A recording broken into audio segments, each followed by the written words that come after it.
BP control ಮಾಡೋದು ಡೈಟ್ ಮೂಲಕ ಅಂಥೇಳಿ ಬಹಳ ಜನ ತಪ್ಪು ತಿಳುವಳಿಕೆಯಲ್ಲಿದ್ದಾರೆ. ಬ್ಲಡ್ ಪ್ರೆಷರ್ಗೆ ಮುಖ್ಯ ಕಾರಣ ನರನಾಡಿಗಳಲ್ಲಿ ಆ ಒಂದು ಬ್ಲಾಕೇಜ್ ಹೆಚ್ಚಾಗೋದು, ತಡವಾಗಿ ಮಲಗೋದ್ರಿಂದ ಈ ಸರ್ಕೇಡಿಯನ್ ರಿದಮ್ ಅಂತಕ್ಕಂಥದ್ದು ಇಂಬ್ಯಾಲೆನ್ಸ್ ಆಗುತ್ತೆ. ಶ್ರೀ ಗುರು ಬಸವಲಿಂಗಾಯ ನಮಃ. ಓಂ ನಮಃ ಶಿವಾಯ. ಶರಣು ಶರಣಾರ್ಥಿ. ಆದ್ಮೇಲೆ BP ಕಂಟ್ರೋಲ್ ಮಾಡೋದು ಡೈಟ್ ಮೂಲಕ ಅಂಥೇಳಿ ಬಹಳ ಜನ ತಪ್ಪು ತಿಳುವಳಿಕೆಯಲ್ಲಿದ್ದಾರೆ. BP ಡೈಟ್ ಮೂಲಕ ಕಂಟ್ರೋಲ್ ಆಗುತ್ತೆ ಅನ್ನೋದು 50% ಸತ್ಯ ಆದರೆ ಇನ್ನು 50% BP ಕಂಟ್ರೋಲ್ ಆಗಲಿಕ್ಕೆ ನಮ್ಮ ಜೀವನ ಪದ್ಧತಿ ಬಹಳ ಶುದ್ಧವಾಗಿರಬೇಕು. ಒಬ್ಬ ಮನುಷ್ಯನಿಗೆ 2 ಕಾಲು ಹೇಗೇನೋ ಅದೇ ರೀತಿ ಆರೋಗ್ಯ ಸುಧಾರಿಸಲಿಕ್ಕೆ 2 ಕಾಲುಗಳು, ಒಂದು ಲೈಫ್ ಸ್ಟೈಲ್, ಇನ್ನೊಂದು ಫುಡ್ ಸ್ಟೈಲ್. ನಾವು ಎಷ್ಟೇ ಡೈಟ್ ಮಾಡಿದರೂ ಕೂಡ ನಮ್ಮ BP ಕಂಟ್ರೋಲಿಗೆ ಬರ್ತಾ ಇಲ್ಲ ಅಂದರೆ ನಾವು ಕೇವಲ ಫುಡ್ ಸ್ಟೈಲ್ ಸರಿ ಮಾಡ್ಕೊಂಡ್ವಿ, ಲೈಫ್ ಸ್ಟೈಲ್ ಸರಿ ಮಾಡ್ಕೊಂಡಿವಿ. ಆ ಲೈಫ್ ಸ್ಟೈಲ್ ಸರಿ ಮಾಡ್ಕೊಳ್ಳೋದಂದ್ರೇನು?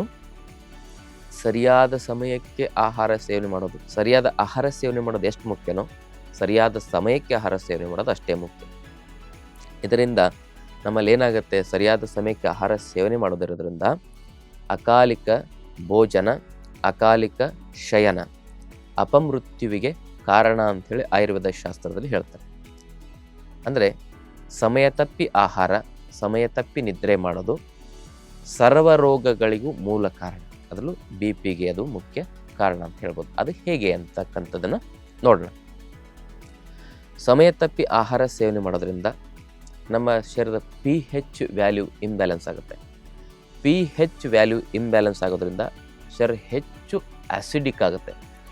ಯಾವಾಗ ಶರೀರ ಹೆಚ್ಚು ಆ್ಯಸಿಡಿಕ್ ಆಗುತ್ತೆ ಆವಾಗ ನರನಾಡಿಗಳಲ್ಲಿ ಇನ್ಫ್ಲಮೇಷನ್ ಶುರುವಾಗುತ್ತೆ.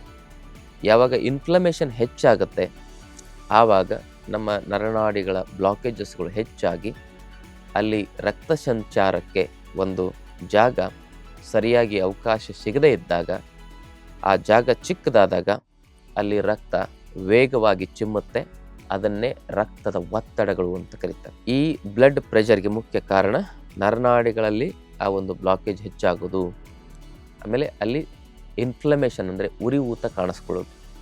ಬ್ಲಾಕೇಜ್ ಯಾವಾಗ ಹೆಚ್ಚಾಗುತ್ತಂದರೆ ನಾವು ಸಕಾಲಕ್ಕೆ ಆಹಾರ ಸೇವನೆ ಮಾಡದೇ ಇದ್ದಾಗ ಆ ಆಹಾರ ಸರಿಯಾಗಿ ಜೀರ್ಣವಾಗಿ ಸಪ್ತ ಧಾತುವಾಗಿ ಪರಿವರ್ತನೆ ಆಗೋದಿಲ್ಲ. ರಸರಕ್ತ ಮಾಂಸ ಮೇದ ಅಸ್ಥಿ ಮಜ್ಜೆ ಶುಕ್ರ ಅನ್ನುವ ಸಪ್ತ ಧಾತುಗಳಾಗಬೇಕು. ಅದು ಆಗದೇ ಇದ್ದಾಗ ಕೆಟ್ಟ ಭಾಗ ಸಾರ ಭಾಗ ಸರಿಯಾಗಿ ಪರಿವರ್ತನೆ ಆಗದೆ ಆಮ ಸೃಷ್ಟಿಯಾಗುತ್ತೆ. ಆಮವನ್ನು ಟಾಕ್ಸಿನ್ ಅಂತ ಕರೀತಾರೆ. ಆ ಟಾಕ್ಸಿನ್ ಎಲ್ಲ ಶರೀರ ತುಂಬೆಲ್ಲ ಹರಡಿಕೊಳ್ತದೆ. Accumulation of foreign matters in the body, it's a main cause of all disease ಅಂತ ಕರೀತಾರೆ. ಆ ಟಾಕ್ಸಿನ್ ನರನಾಡಿಗಳಲ್ಲಿ ಸೇರಿಕೊಂಡಾಗ ಆಗುವುದೇ ಈ ಒಂದು ಬ್ಲಡ್ ಪ್ರೆಷರ್ ಅನ್ನುವ ಸಮಸ್ಯೆ. ಅದೆಲ್ಲಿಂದ ಬಂತು? ಸಮಯಕ್ಕೆ ಸರಿಯಾಗಿ ಆಹಾರ ಸೇವನೆ ಮಾಡೋದರಿಂದ ಒಂದು.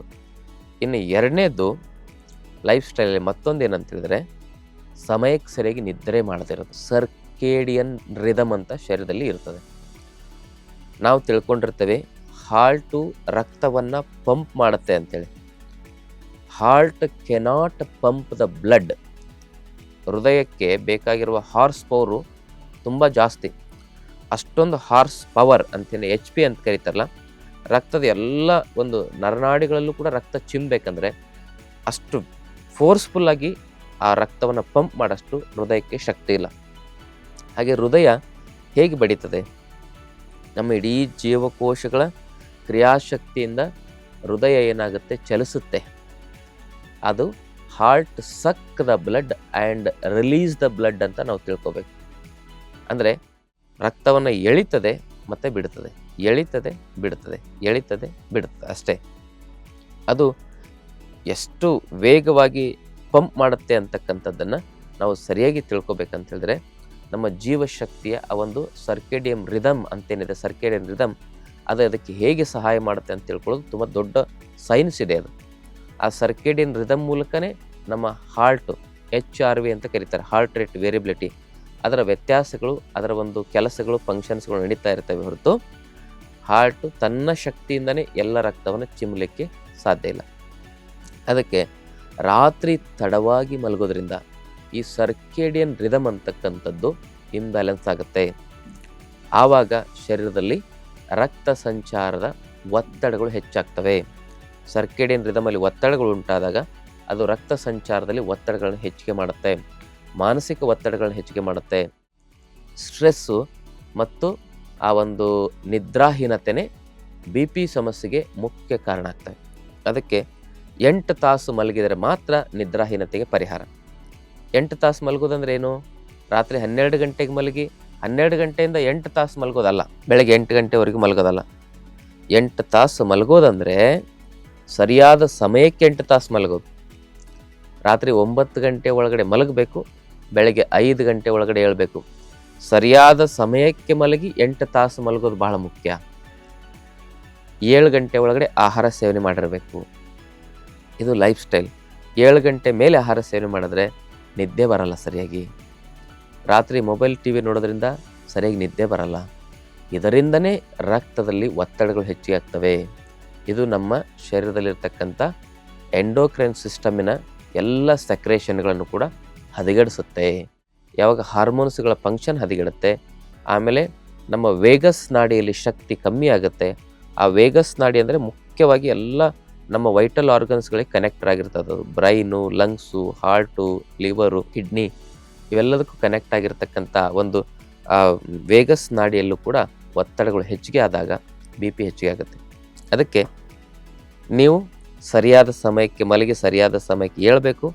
ಹೊಟ್ಟೆ ಹಸಿವಾದ ತಕ್ಷಣ ಹಸಿವಿನ ವೇಗವನ್ನು ತಡೆದೆ ಸರಿಯಾದ ಸಮಯಕ್ಕೆ ಆಹಾರ ಸೇವನೆ ಮಾಡಿದರೆ ಖಂಡಿತವಾಗಿಯೂ ನಿಮ್ಮ ಬಿ ಪಿ ಅನ್ನೋದು 1 ತಿಂಗಳಲ್ಲೇ ನಿಯಂತ್ರಣಕ್ಕೆ ಬಂದೇ ಬರ್ತದೆ. ಜೊತೆಗೆ ಯೋಗ ಪ್ರಾಣಾಯಾಮವನ್ನು ಸರಿಯಾಗಿ ಮಾಡಬೇಕು. ಆ ಒಂದು ಬಿ ಪಿಗೆ ಸಂಬಂಧಪಟ್ಟಿರ್ತಕ್ಕಂಥ ಯೋಗ ಪ್ರಾಣಾಯಾಮಗಳನ್ನ ತಿಳ್ಕೊಬೇಕಂದ್ರೆ ನಿಮ್ಗೆ ಆಸಕ್ತಿ ಇದ್ದರೆ ಕಮೆಂಟ್ ಮಾಡಿ ನಿಮ್ಮ ಆ ಒಂದು ಪ್ರಶ್ನೆಯನ್ನು, ಆ ಯೋಗ ಪ್ರಾಣಾಯಾಮ ಹೇಳ್ಕೊಡಿ ಅಂತಕ್ಕಂಥ ಆ ಒಂದು ಪ್ರಶ್ನೆಯನ್ನು ನೀವು ಕಮೆಂಟ್ ಮೂಲಕ ತಿಳಿಸ್ಬೋದು ಅಂತಕ್ಕಂಥ ಮಾತನ್ನು ಹೇಳ್ತಾ ಇವತ್ತಿನ ಸಂಚಿಕೆಯನ್ನು ಮುಗಿಸ್ತಾ ಇದ್ದೀನಿ. ತಮ್ಮೆಲ್ಲರೂ ಶರಣ. ಇನ್ನಷ್ಟು ಆಯುರ್ವೇದ ಮತ್ತು ಯೋಗ ಚಿಕಿತ್ಸೆ ಟಿಪ್ಸ್ಗಾಗಿ ವೈದ್ಯಶ್ರೀ ಹೆಲ್ತ್ ಟಿಪ್ಸ್ ಚಾನೆಲ್ನ ಸಬ್ಸ್ಕ್ರೈಬ್ ಮಾಡಿ. ಹಾಗೆಯೇ ಫೇಸ್ಬುಕ್ ಮತ್ತು ಇನ್ಸ್ಟಾಗ್ರಾಂನಲ್ಲಿ ತಪ್ಪದೇ ಫಾಲೋ ಮಾಡಿ.